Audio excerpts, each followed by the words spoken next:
Buenos días, una breve presentación para el mundo entero.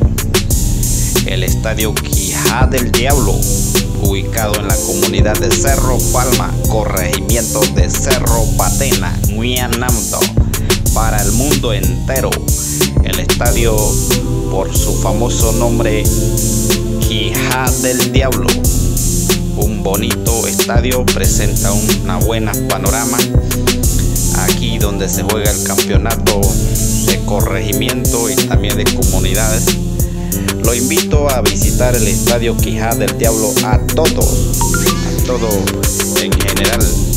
Estadio de la comarca Nové Buglé, lo puede visitar. Así que saludo a cada uno de ustedes. Quien vea este video está invitado a llegar a ver con su propio ojo el Estadio Quijada del Diablo. Un bonito estadio,